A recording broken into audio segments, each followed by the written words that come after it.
walk in. Cameras in our hands, yeah, it's time to begin. 3 days of magic in the winter haze. We're making stories come alive in MCAT winter days.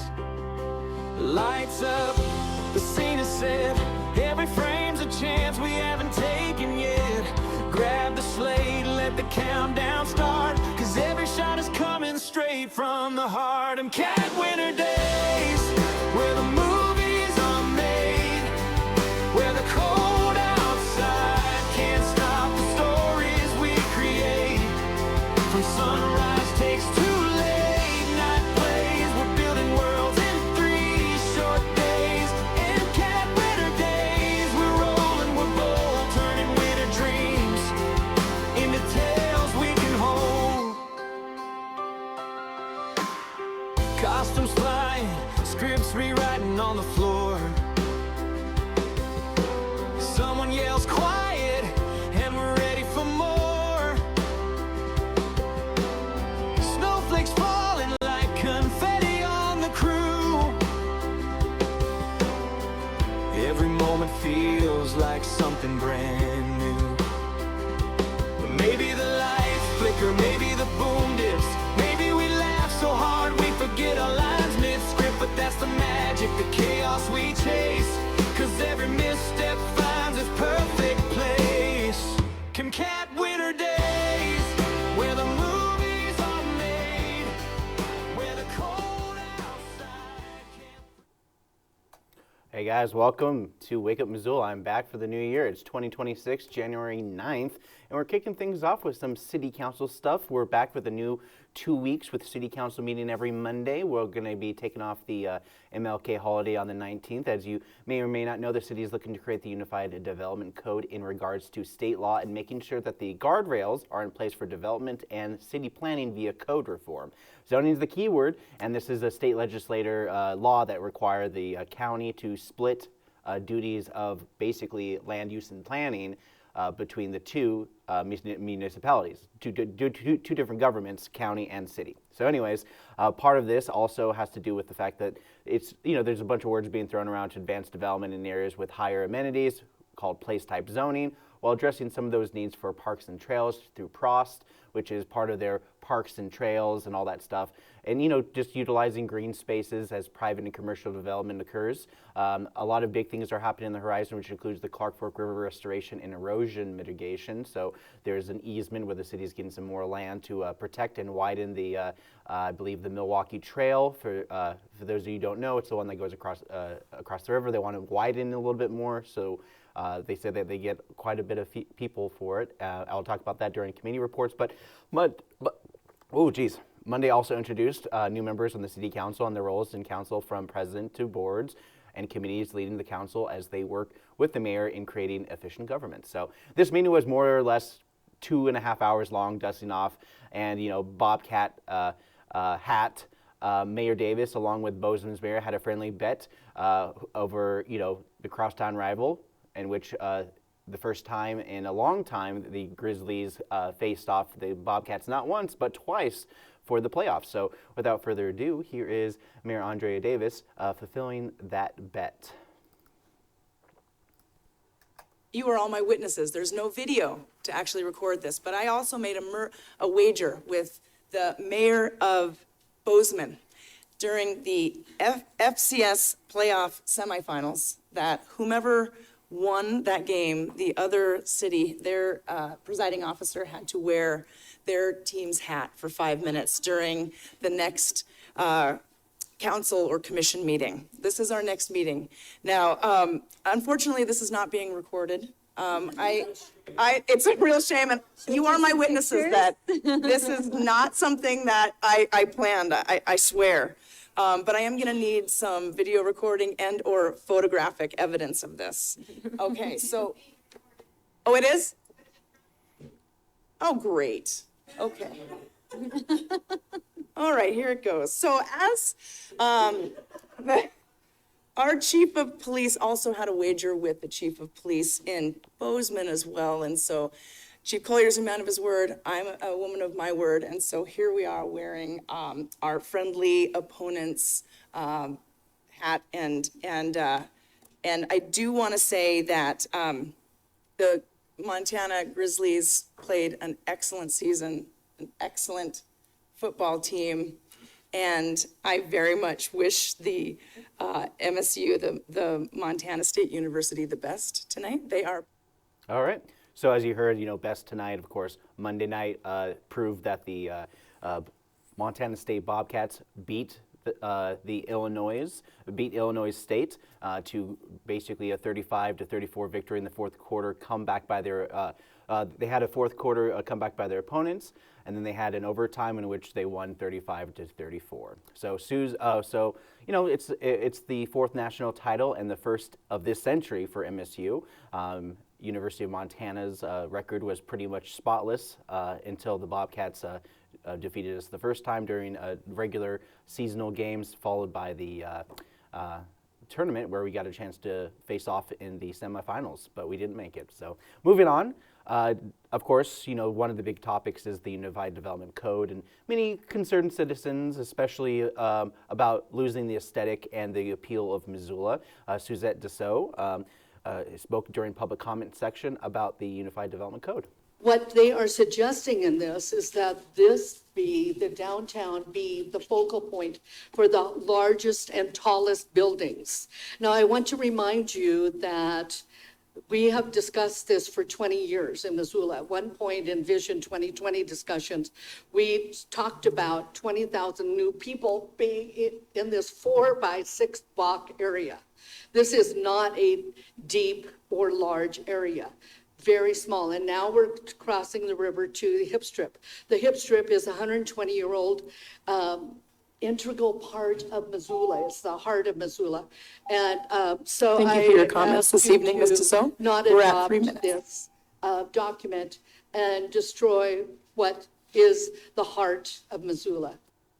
All right. So a big part of the Unified Development Code is trying to figure out to go a little bit taller, but not so tall where it exceeds maybe 3 stories in some urban residential neighborhoods, not opposed to more rural traditional neighborhoods. We'll get into more detail on this as we go along during the meeting as well. But while growth is one of the main topics, Missoula is affecting us until 2045. This is a plan that's going to be pretty much make shark waves till 2045.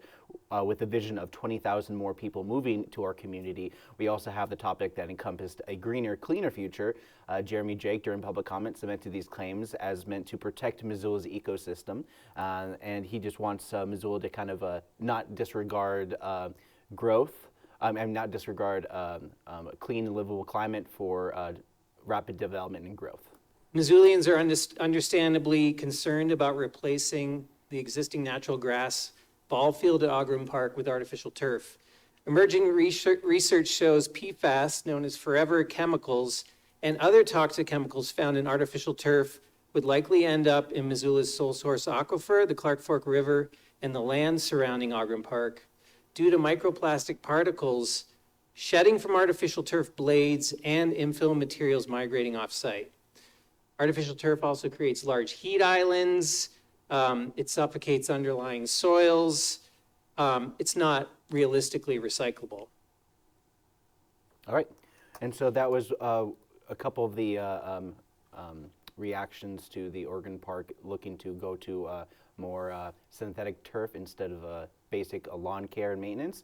A church also wants to build an 80-foot radio tower off of 4525 Garrett Street. This is a part of the Moose Can Gully, Lower Miller Creek area. Some citizens were reluctant to allow such a thing to take place in Missoula. So while the presentation is showing the area in question, some of the legal questions fall under First Amendment issues. So here's Ryan Sudsbury talking a little bit more about the measures for folks who are trying to restrict this radio tower for the church. In looking at the case law on this subject, if you are found to have imposed a substantial burden on the religious exercise of the institution, you're kind of sunk at that point. So the question becomes whether the land use control is a substantial burden. A lot of the cases in this area are focused on the construction of a church or expansion of a church or operation of a particular facility at a church. There's a couple cases involving homeless shelters operating in a church that were denied. But most of the cases are with respect to either constructing a church or enlarging the size of a church. And those cases come down on both sides. In instances where there's plenty of other alternative opportunities for a church to locate within the city, and it's just that their most favorable location is in an area where they're not allowed to locate. The courts have found that that's probably not a substantial burden. That's just an inconvenience to the church.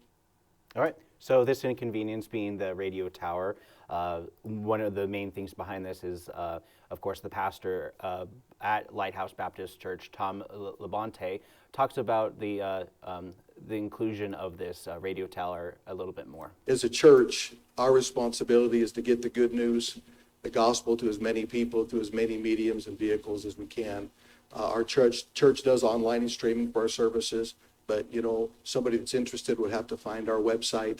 But with a radio station, we'll be able to encourage people 24/7. We're going to have some great Christmas music, those types of things. But there'll be people who are driving in their car who will be able to tune into their in town and be able to hear the gospel about what Christ has done for them. And that's our job. I moved here in 1997, not to build an empire. My job was to tell people about Jesus. Yep. So that was the basic justification behind this.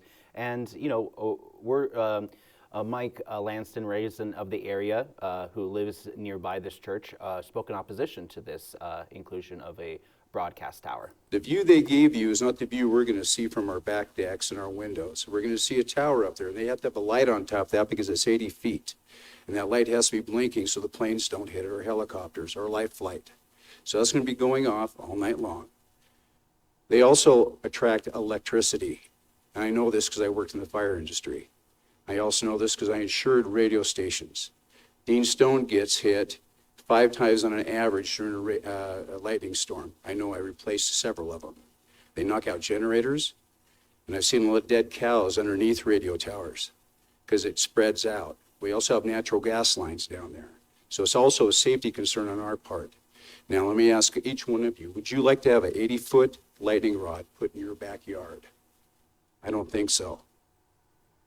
Of course, the inclusion of, just having rods or crucifixes on top of churches, once being the tallest buildings, one of the biggest issues they've had in history of all time is lightning striking churches.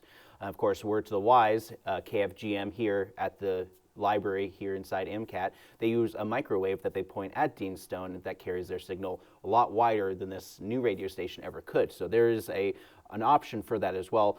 Also, they don't have the advantage of using, the library's roof. They might not be able to get the signal because Moose Can Gully is just kind of on the other side of the South Hills adjacent in a way. So I don't know if they can have a direct line site for the microwave, but at the same time they do, like they said that they already do it online. Perhaps there's a way for they do the online to the radio, because that's the thing about digital, and the thing about the future these days is that my show that I've been airing on this channel is connected to the internet that goes to our internet broadcaster that goes out and sends a signal to Charter Spectrum. So there's that option of being able to broadcast using digital rather than relying on a tower for sending out that signal. So that's just a word to the wise. But of course, we're going to move on to the committee meetings, and committee of the whole tends to handle many of the board appointments from budget and finance, land use and planning, housing, community development, public works, and where most of the councils choose their strengths and interests, which meetings they want to attend, which ones they want to chair,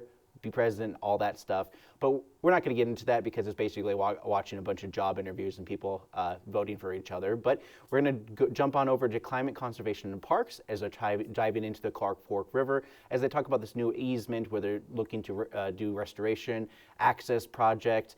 The city improved the riverbank underneath the Bear Track Bridge and relocated the Milwaukee Trail further away from the riverbank to provide more space adjacent to the river for safe egress from the water. One of the many projects in this area close to downtown, Nathan McLeod, Parks and Open Space Director, not to be confused with Parks and Rec, spoke about this more so.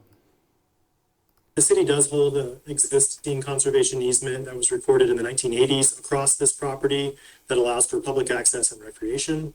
The Milwaukee Trail runs through this easement and is part of the city's active transportation network. This is also the route of the Great American Rail Trail, which is a proposed nationwide trail that runs from the East Coast all the way to the West Coast and runs right down through the middle of downtown Missoula, which is pretty neat. Currently, the trail on this property is about 10 feet wide, and it doesn't meet our current standards. In Prost, we adopted new standards and reclassified the trail system. The Milwaukee Trail is classified as a regional trail, and the trail width should be between 14 and 18 feet wide. This section of trail is probably our busiest commuter trail within our system. And just as a comparison, on a busy summer day, this section of trail could see as much traffic as we might see on Beckwith Avenue at the university or on 5th and 6th Streets. So it is a major part of our transportation network. All right, so part of this is just ongoing thing where they're talking about improvements. They want to widen the parts of the trail to 14 foot wide to support recreation in the area. Costs are looking roughly $10,000 for this easement, and the city will have more control of this riverfront area.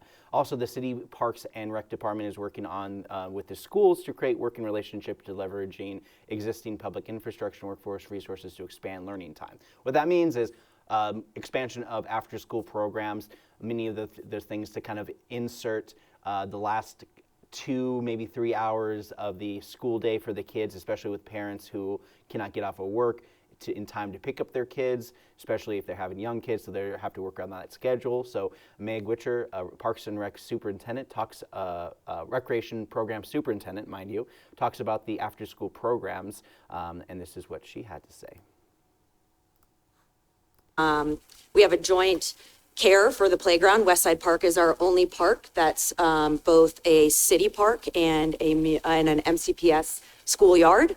And so it's a really amazing, beautiful cornerstone of that neighborhood. But the principal at the time started to really realize that obviously through the research, families look different than they did 30 years ago. And to keep working families working and support what's going on in our community, wraparound services outside of the school day is what families needed, especially in historically underserved neighborhoods like the North Side and in our title schools.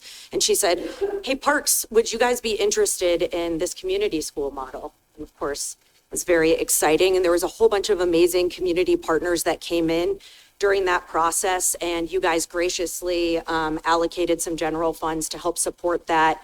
There's foundation money, but that provides reduced subsidized out of school time programming for around 100 students a day access that program.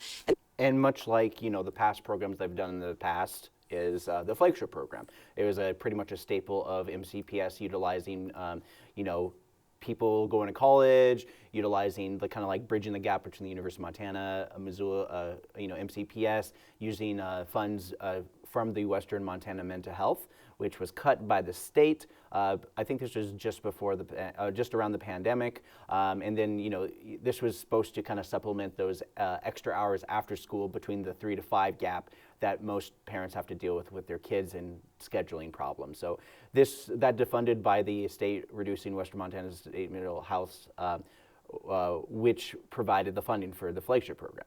But Meg also talks about summer programs and funding opportunities through HUD, because summer is yet another one of those big ones where you have to fill in a lot of those gaps to, basically entertain your kids, because you have school schedule, you can go to work, your kids are at school, you know where they're at, but during the summer it's like, oh, my kids are not old enough to have a job or be by themselves, I have to go to work, now I have to work on childcare, I'm going to supplement it with summer camps, all this kind of stuff, MCAT summer camps.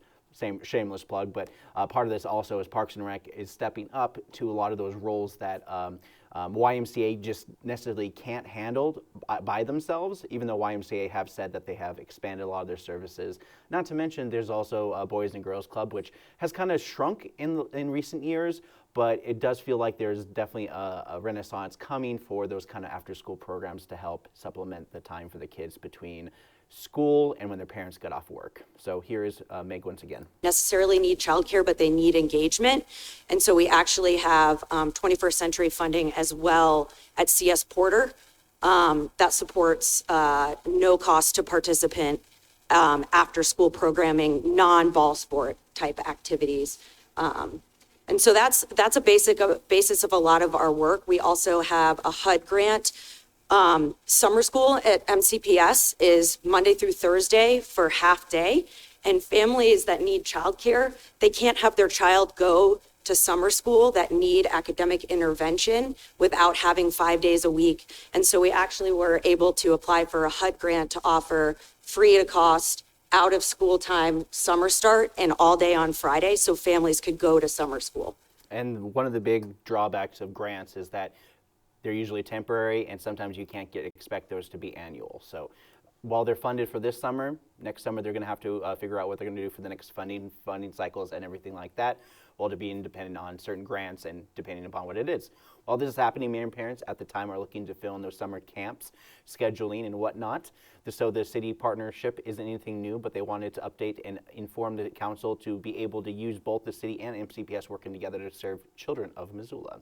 So during housing redevelopment and community planning, they invested in a resolution granting approval for amendment of the City of Missoula Home Investment Partnership Program, Community Development Block Grant, CBBG, action plan, providing additional funds for the Lennox Flats Rehabilitation Project, providing funds for the acquisition of a 6-unit affordable housing unit. This is using the community land trust, like one of those Scott Street, to expand affordable housing in Missoula. This meeting was less than 15 minutes long. This past year, they received $334,000 in home funds. Lennox Flats 10-unit apartment across the courthouse by way of Woody are asking for $50,000 more for getting $200,000 for this restoration project.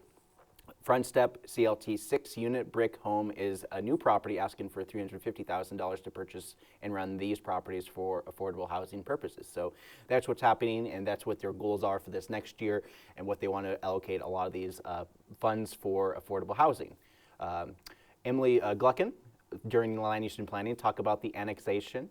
Talk about the three topics, the last three topics before they present the Unified Development Code, and this has to do with transitional mixed use, residential FAR, and neighborhood commercial. So Emily Gluckin, Senior Planning, talks about the transitional mixed use, which is an important component in being able to build and also put buffer zones between residential, urban residential, and those kind of more downtown versus residential areas. Transitional mixed-use district was formerly called the industrial mixed-use district in previous versions of our proposed UDC.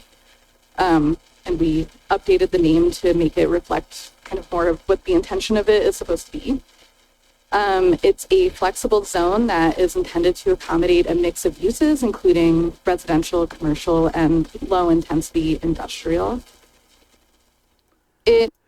A big part of this, and also I want to kind of explain this very simply, is that, you know, the industrial mixed use was the original kind of name for this, and what this meant is that trying to transition and create different kind of commercial residential areas in traditionally industrial areas, very much like what they did with the old sawmill district off of I want to say Wyoming Street, but it's a little bit further down past McCormick Park, not to mention the Northside Scott Street project, or Rivara project it is called, is another one of those kind of things that technically utilize transitional mixed use, but the term was industrial, kind of like mixed use over stuff. But overall, this is just a way to fill in that weird gap that areas that used to be industrial mixed use, which is why they brought up this new term, transitional mixed use.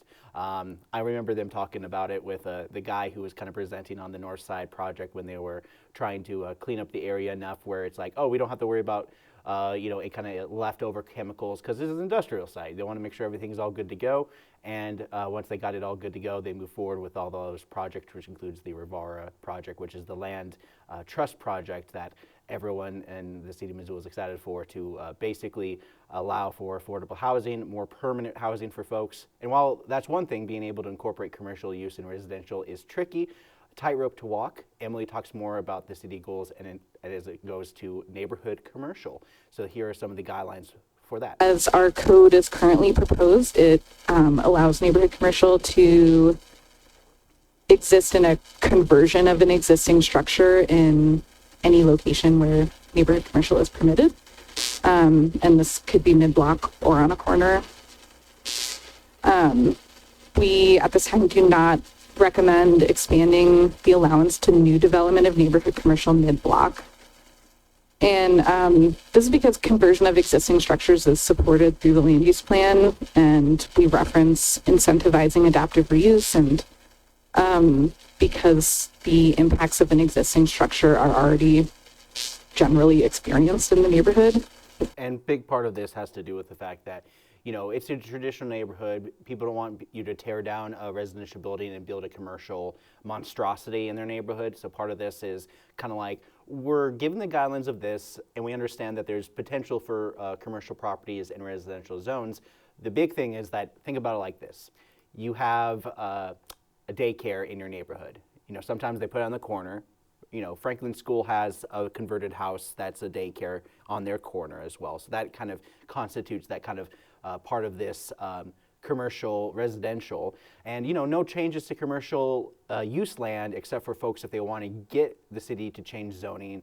Like before, it allows some commercial properties to exist with the square footage caps of 3,500 to 5,000 square feet. They don't recommend opening the door for commercial uses in residential areas, especially with the traffic flow. So essentially, if you want to create a daycare, which is common in residential commercial, there are some steps that need to be taken. So examples would be Drum Coffee, Florabella, and some commercial businesses off of Higgins that kind of mix use of some residential along the side. So as we talk about that, that's kind of like, it's like the staff is just like, yeah, we don't really recommend much changes. It's just kind of like, we're just kind of making sure that there's things available, but there's not going to be like a big change for residential commercial compared to what we've been doing for the last, 20, 30 years. So floor area ratio is the latest push for code reform. And so this is a big part of, I'm going to talk a little bit more about this, but has a lot to do with, since there's not higher requirements for parking, there's a lot more flexibility when it comes to more surface area and larger amounts of space to utilize on lots, blocks, and otherwise. So Emily talks a little bit more about this, and this is what she had to say. I found this graphic online, and I thought it was a really helpful way to describe it, where each line kind of is the same FAR, but you can see how it can be distributed differently. In general, FAR is a planning tool that cities use to regulate the size of buildings in relation to the land that they sit on. And in our code in particular, we are proposing a progressive FAR, which means that the more units you build on a lot, the more total floor area you are allowed to build. So it scales up in that sense. Okay, so like you see here, there's different kinds of examples, ones that completely cover the lot, some that only have partial coverage with higher exceptions. And a big part of this is that they don't want people to know, they are putting a height requirement on this particular plan, which has a certain level. And most of this has to do with the fact that they don't want to exceed 3 levels. So 3 floors seems to be the maximum that Missoula in general and the Unified Development Code is comfortable with in general. And while that's kind of true within, urban, residential, rural kind of areas, downtown is definitely, like you heard from public comment before, they're looking to have a certain height, not have too much height requirement without losing certain aesthetics. But at the same time, downtown Missoula, any kind of construction that happens downtown Missoula feels like it takes half a century just to get anything going in the first place. So regardless of that, Emily also talks about reining developers in for being able to use this for more affordable housing options, and talks a little bit more about what they can do with that. The allowed density across the city as we're proposing to do so in this UDC in our zoning map.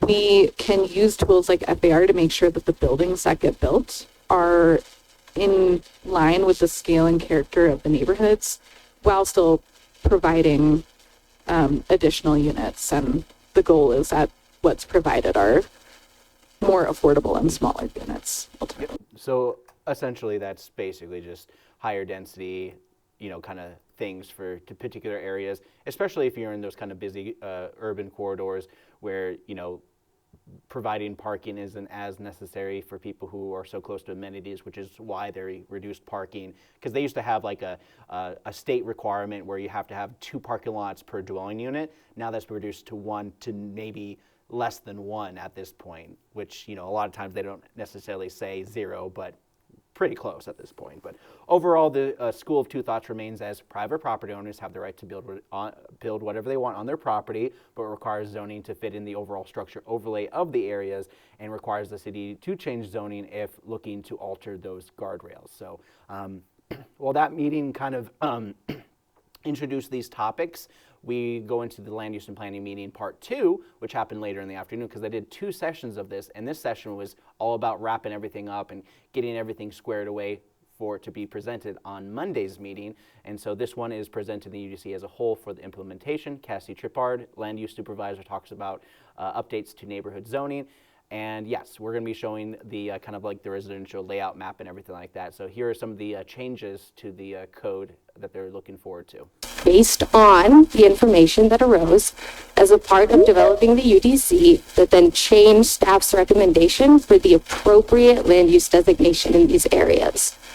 So now, part of West Broadway is changed to industrial and employment. A section of Sotikane has been redesignated urban mixed-use low. Parks and conservation areas citywide have been aligned with the PROS plan's recommendations.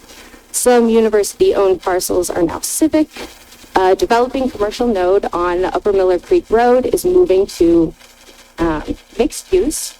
The Upper Rattlesnake Winery has been expanded to allow additional agricultural uses, and 1 block in the Riverfront neighborhood is shifting to mixed use. And so yeah, you guys kind of got an idea of kind of what they're doing. And, as we go further in this, she also talks about those zoning areas and what that means in terms of all the terminology in regards to what's going to happen. So look closely at the screen, because this one is more about where you actually see different place type designations. And this is what Cassie has to say. These characteristics translate into zoning district standards. In other words, the districts and requirements in the zoning all come from the adopted place types. And per state law, Planning Commission determined the zoning districts with amendments substantially comply with the land use plan.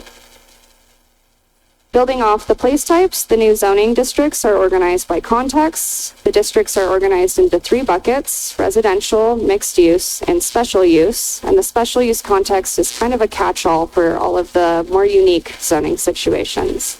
Yeah, and as you can see here, there's all these different things. You have more rural, limited urban areas, where you start implementing more like duplexes, some single family homes.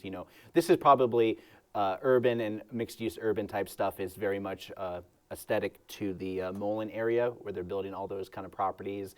And as we get closer to downtown, they want to basically make the options of having higher, more dense buildings available. It's very much like, what you've seen for those kind of like larger apartment complexes. But not entirely. That's, like I said, like the city, any kind of major building that gets built in the downtown Missoula area takes 10 plus years just to kind of get going in the first place, because they just finally settled things with the Doubletree Hotel people who are going to be building the Riverfront Triangle. I just forget the name of it because now I'm just talking off the top of my head. But as we go further into the meeting, there's a bulk of zoning laid out for you. Building sizes, especially in the downtown areas, are looking to get a little bit taller, but still have their own restrictions in permitting. And the overall takeaway from the presentation is looking to use transitional options, aka mixed-use zoning, to allow for some projects to have greater density while not exceeding those 3 stories I talked about in residential, while 4 stories in urban districts with increase of 4 to 5 feet in height. So that's the biggest change, is that they're allowing for 5 to 10 feet in height for buildings moving forward. Staff does not recommend height increases as they don't benefit high density, as opposed to parking requirements being less to allow for growth and outward instead of upward. So it's kind of like one of those 2 battles. It's like, oh, we can grow up. It's like, no, we don't want to grow up. It's okay, then we can grow out. Well, we can't really grow out. It's like, well, we'll just get rid of half the parking. It's like, okay, we can grow out just a little bit more for affordable housing. That's kind of what I interpret this to be. So as we get further, Cassie Trippard also addresses Fort Missoula's property, which kind of helps me bring up to my next item. So here's this. More recently, comments have been received from 2 property owners within the Fort Missoula area with opposing views on how the area should be zoned. One supports residential use and the other does not. More comments against allowing residential use within Fort Missoula rather than comments in favor were also received while development was recently proposed at Fort Missoula. Additionally, analysis shows that the CD1 area of the Fort Missoula Historic District is not near appropriate services and amenities and is isolated from compatible adjacent uses like residential areas.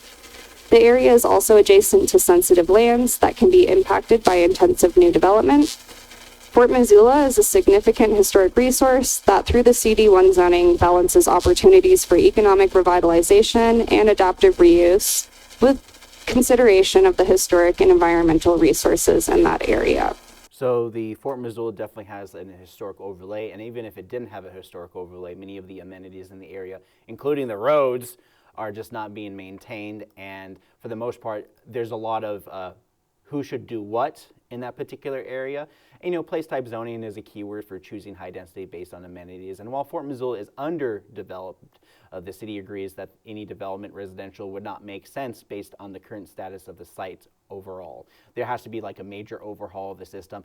And, you know, Dale Bickle talks about the big picture, and this is what he had to say. We are really working hard on making sure we are getting outcome measures. So we're going to be measuring all different types of things going forward. Like, you know, we're incentivizing new building types, so we need to track that. We want to track ownership versus rental opportunities. And so there's all types of those outcome-related measures that we're going to start tracking to make sure the code is performing how we want it to. I just wanted to put that plug in there. And we're also working on efficiency measures. You know, there's standards on time of permitting and those types of things. So all of those types of measures are going to be a part of our implementation plan. All right.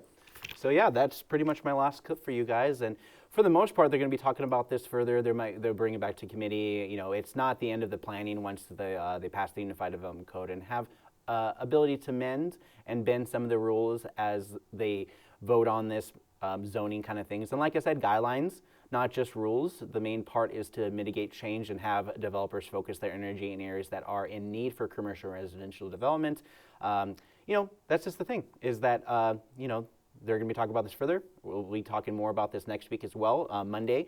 I think I definitely overexceeded my time because I usually try to take it shy of just half an hour of city council report, but it's getting longer and longer. But it'll be a lot shorter coming the next couple weeks as Unified Development Code starts easing out, and they're going to start talking about the budget season for 2027, which will be happening, I usually believe, end of February, maybe early March, once everything's kind of all settled in terms of like the tax seasons and audits and stuff like that to come over the current budget. But if you want to learn more information, go to ci.missoula.mt.us. You can Google City of Missoula. You can go to engagemissoula.com for all of these projects and more.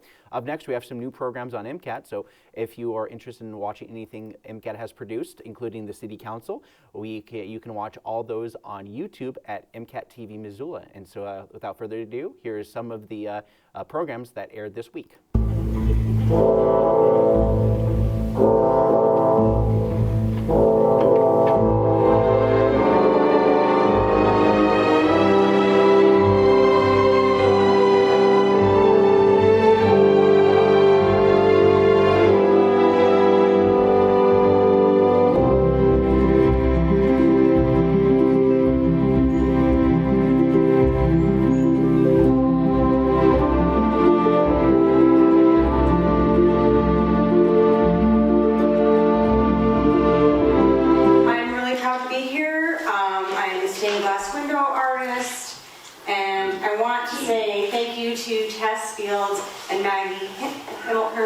They are the people who envisioned and financed this window, and I wouldn't be here without them. I have been making stained glass in Missoula for 25 years, but I've lived here for 30. And this whole time I have known of the Blue Mountain Clinic and the important work they do for public health and particularly women's reproductive health. In my many years here, I've also been aware of the clinic protesters, and it has always infuriated me that there was nothing you could do about them. I had not really considered how much this was also harassment to the staff and the patients while they were inside the building. Imagine you are checking in patients, answering the phone, or just waiting for your appointment, and the entire time, a loud group of activists are waving signs and shouting. And all you can do is sit there and be subjected to this hate and propaganda. National Sporting Library and Museum in Middleburg, Virginia, who loves wood engravings, and they're trying to get away from doing just horses. That's in the middle of horse country, and trying to get into fly fishing. Let me talk to her. So he did, and he talked to Colleen Yeager, who was the head of it at the time. She loved the idea and said, why don't we do an exhibition? And we did. It opened last April. It ran through to September. And I thought, well, that's great. I went down there. We had a big time. People liked it. Colleen was wonderful. And I thought, well, that's the end of that. You know, I donated all the wood engravings to the museum so that they would be available if anybody wanted them.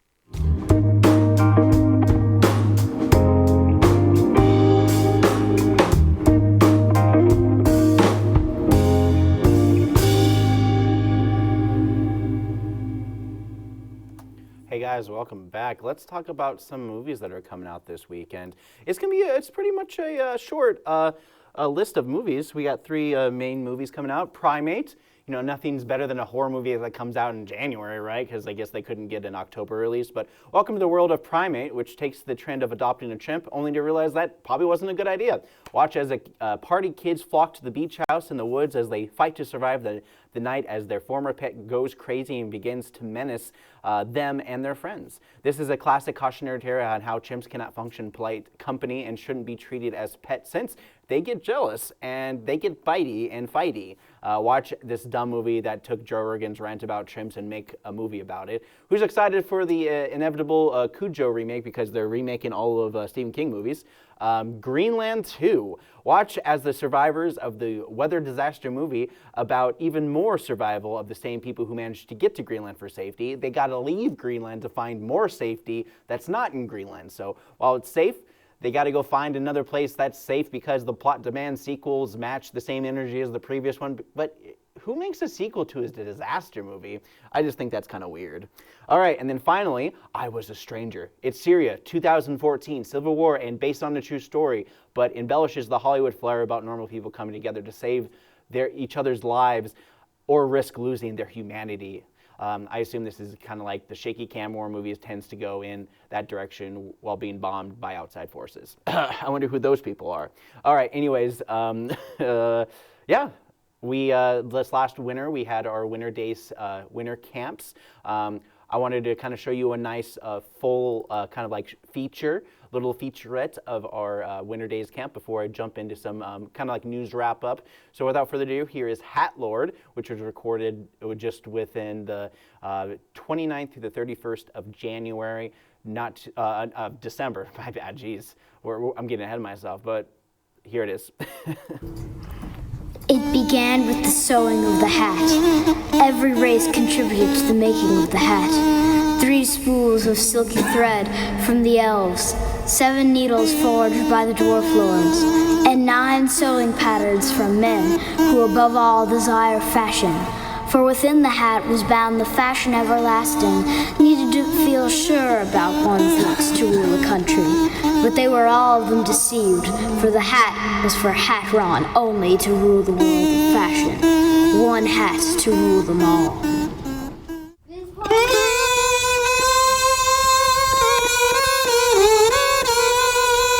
There's a little note. What's it say? I can't read, can you? What's in here? Oh, good thing we can't read. Well, good thing we can. Oh my god! I've been trapped in the supply closet of death.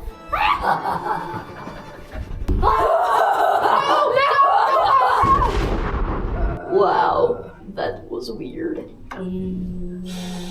I didn't even know that guy. Yeah, does anybody know him? He kind of just came out of nowhere, like. Oh, wait, back to the thingy. Well, what's your greatest weakness so we can ultimately defeat you in the final piece? My greatest weakness is the superior stick, which only the wizard. Oh my gosh, the wizard! You said my name? Oh, well, I don't know what that was all about, him running away. Hey, Wizard, we need to find the superior stick. So where is it? Oh, it is headed off in that direction up there. That direction all the way up there? Yes. I don't walk that far. Well, use a car. Well, I'm not old enough to drive a car. Well, the wizard pointed us in this direction. Maybe there's a book here about what to do. Wait, I think I see the book.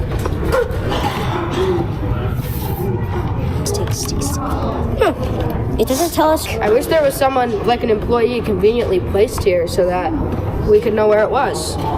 Hey guys! Whoa! Do you need any help with anything? We're looking for a powerful stick. Yes. Superior stick. Aha. That should be in aisle DVD. Well, we already checked. Can you come help us? Sure. It's down. Oh my god. We didn't. Thanks, man. Yeah, you're welcome. No, we didn't even look down. Fire. I can't believe I just got fired.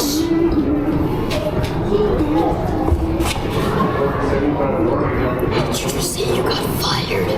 Yeah, I did. Do you want a job? I'm looking for an assistant. Sure. Work starts now. Wizard, we found your stick. Oh, yes. Thank you. How do we beat the Hatmaster with it? Well, you need the superior. Hello? Wake up! Wake up! Why do you disturb me from my slumber? We need to know how to beat the Hatmaster. You need the superior spoon. Then what was the stick for? I was hoping you wouldn't take my cane because I cut the sentence. Oh, but you did. So now that's on you. Where's the spoon? It is over there. That's it. All right, here we go. Jump! Ah! We need to find the Hat Lord's weakness. And the superior spoon. Ah! Where are we? I think we got kidnapped. I think we're in their lair. Evil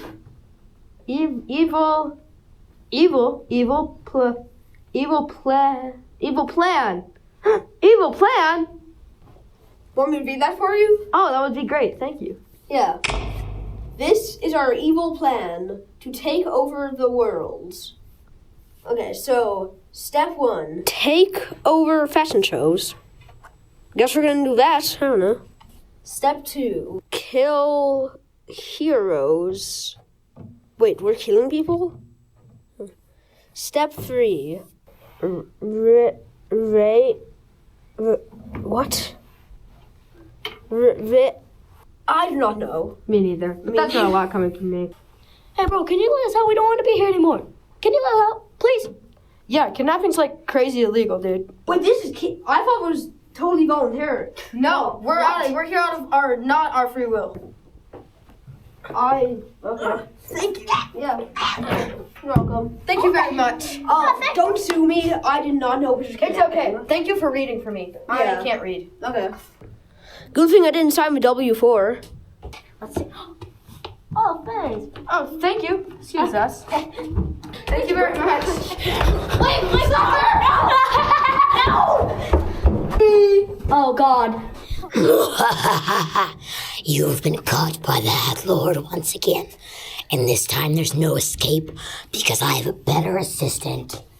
This guy's name is Exploding Guy.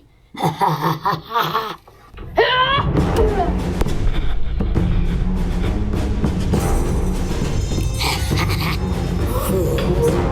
Nothing. Oh. How your days are over.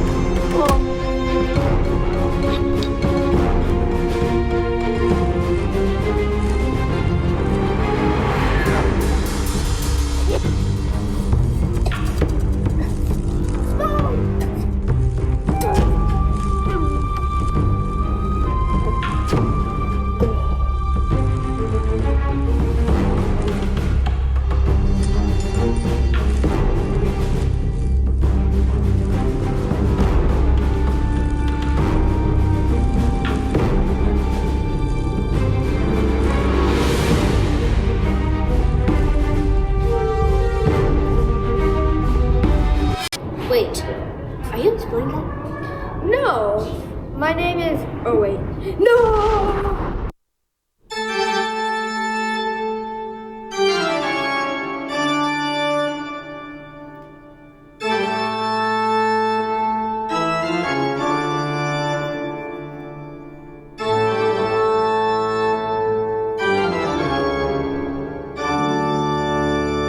All right, let's talk about some news that happened. We're going to do like a winter wrap up and other things like that. I pretty much showed you all the clips I was going to show you today. I'm going to kind of jump right in. If I have a little bit more time, I'll talk about some events that are happening this weekend. But yeah, welcome back. And we had some things happen in Montana as wolves are getting less protections going into the new year. A new study finds that the Journal of Conservation Science and Practice have seen more and more people wanting to have wolves around as their tolerance for hunting them has soured. Those saying that they were tolerant or very tolerant of wolves made up 41% of respondents in 2012, but that has gone up since 2023, which was at 74% held the attitude of being more tolerant towards it. In the same period, tolerance for wolf hunting moved in the opposite direction. In 2012, 71% of people wanted to hunt wolves and were tolerant or very tolerant of wolf hunting. That fell to 61% in 2017 and then to 36% in 2023. And what does that necessarily mean? Wolf watcher groups have advocated for many regulations, and hunting has been proven too fruitful for hunters and trappers alike, getting large numbers in their hunts. According to reports from Montana Free Press, their federal goal of 300 animals and 15 breeding pairs in 2002, prompting lawsuits demanding that demanding and resisting delisting their removal from the Endangered Species List Act protection. In 2011, Montana Democratic Senator John Tessett attached a rider to a must-pass budget bill delisting gray wolves in the northern Rocky Mountains and blocking further judicial review. Montana, Idaho, and Wyoming promptly opened wolf hunting seasons followed by trapping and snaring provisions. Montana Fish, Wildlife, and Parks estimated 1,000 wolves in the state, with most of them in the western regions. 2024 and 2025 seasons, hunters, trappers killed more than 290. They killed 297 wolves, with a total of 348, including management removals, falling short of recent quotas. The numbers are low, and complaints are getting lower. If anything, the story goes to show that many folks are fine with the wolves, and change could affect the hunting/trapping numbers without much data on delisting of the wolves in the endangered list, because this either could be a floodgate of wolf kills or more of the same. So it also doesn't help the wolf population as a whole, with the incentives of $500 up to $2,000 per wolf, depending on their proximity to livestock. Montana and Idaho have programs to help fund regulators in hunting and trapping problematic wolves. So those kids from the Montana Supreme Court that sued the state for a clean and livable climate, they did a follow-up suit for Held versus the state of Montana, and the decision by the Supreme Court essentially bucked this down, sent this back down to the lower courts. The justice wrote that the young people's petition failed to demonstrate why urgency and emergency factors warrant the Supreme Court stepping in. The justices said they should bring their challenge to state district courts. The science behind climate change has been eroded over time, with many federal regulators ignoring carbon emissions as a whole. Much like radiation, carbon emissions are not something that you can see or feel as it's happening, with long-term effects only coming years after the strain to the environment. So while science has proven that increased emissions over the years with the global temperature on the rise, this is just a part of the larger story that has seen the current administration outright ignore these issues for profit. NEPA, National Environmental Protection Act, recently House members of Congress are trying to pass legislation called the SPEED Act that would neuter NEPA and increase the likelihood that the government will make uninformed decisions that result in the kind of disaster NEPA was created to prevent. It also severely undermines the public rights not just to participate in the decision making, but to hold government accountable in courts when the consequences of the decisions to do more harm than good for the community. So NEPA requires that agencies prepare either an environmental assessment or an environmental impact statement, EIS, to disclose all the information about the proposed project and ensure that all available data are used to analyze and evaluate potential consequences of their proposal, including the cumulative and connected effects of their projects, which, mining, mineral extraction, all that kind of stuff. Montana has been the resource state for over a century, and with efforts ramping up during World War II, as Montana not only made their quota for resources for the war effort, but averaged 340% that was asked of them. The SPEED Act would essentially make it more likely that the government will make the sort of uninformed, short-sighted decisions for which it needs to be held accountable. This bill would do that by severely limiting what the government defines as a major federal action and by scaling back the environmental impacts and other information that agencies should consider their decision making. Moreover, it would curtail the public input agencies should consider. So, these are a lot of agencies, a lot of things happening here like that. This isn't even mentioning, Montana's Berkeley Pit and the Smurfit Stone off of Missoula. Not to rehash, but when Trump was in office in 2016, the EPA cut a lot of funding for that, and testing ceased in Frenchtown for nearly a decade before pressure through the Biden administration towards the tail end of his administration in 2023. They started bringing back those tests. However, those efforts ended in 2025 with final data being collected in the Smurfit Stone area here in Missoula. Regardless, the need for minerals is increasing, and the big picture is to compete with China as a major economic trading rival. Regulators were put in place for a reason, and lessening those guardrails could have major consequences for those towns in Montana, not including many other towns left holding the bag after cleanup efforts that require large amounts of money and resources that are being defunded and doged to death. While services look to blow, the services took a blow to the homeless folks in Missoula, dealing with the first winter in a while, where they don't have the Johnson Street shelter, which was converted from the winter warming shelter to a year-long shelter for additional expansion of the Palvarella Center. Faith-based communities and county have teamed up to help fill in some of those gaps. $10,000 were donated to the Missoula Interfaith Collaborative to support the efforts to help people on the streets. Of course, mind you that the city and county spent upwards of $1.3 million a year just to fund the Johnson Street shelter and the homeless apparatus of what they were doing. The county each year levies money into the Community Assistance Fund to provide human services and establish a safety net intended to meet basic human needs. So this is county government, what they're doing. Projects awarded with the funding serve at-risk populations, food, shelter, medical care, and emergency transportation. According to Missoula Current, the bulk of the funding supports 2 on-call staff members to work at congressional shelters when the weather conditions are triggered. And while this year's winter conditions have been mild, commissioners said that partnering with the faith groups costs less than building and running a permanent shelter. Placement services were used during the housing sprint, so this is a big part of, instead of providing a giant building and stuffing a lot of people into it, they're figuring out ways to holistically help individuals and meet them where they're at, and having, Johnson Street Shelter, if anything, was a lightning rod for a lot of people to congregate and gather so they can get services to these people, because that's the kind of go-to places. Part of the issue with Johnson Street Shelter closing was that a lot of them were kind of scattered around, so that finding them was a little bit more difficult. And when it comes to folks being homeless, that's the thing, is like the concept of time is kind of non-existent. They don't have a set schedule and stuff like that. But I met a guy who he's got his ticket through the Housing Solution Fund, only to come back and not be able to get another ticket out of Missoula. So these are the kind of resources that people use. They're like, oh, there's resources in my hometown here where my family do that kind of can help me.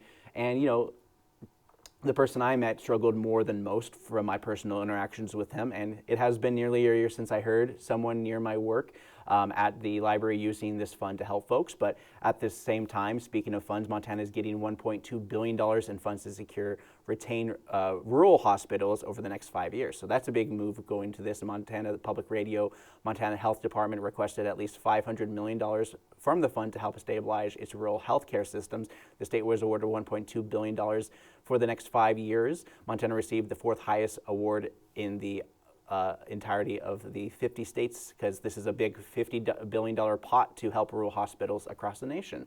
And so that's kind of what's happening. But of course, this week, there's a lot of things happening, including with the Minneapolis, where the ICE agents have shot and killed a woman who was getting a lot of contrary orders at the time, resulting in this escalation.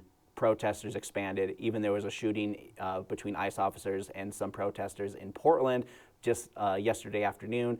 And yeah, there's just a lot going on, and it's getting kind of insane out there in terms of what is kind of being done with a lot of untrained individuals who are getting a lot of authority to do basically whatever they want. And so look out for some protests. Missoula will definitely be hosting them sometime in the next couple weeks. So without further ado, I want to thank you guys for joining me. And for Wake Up Missoula, I'm Scott Ramf. Take care, everyone.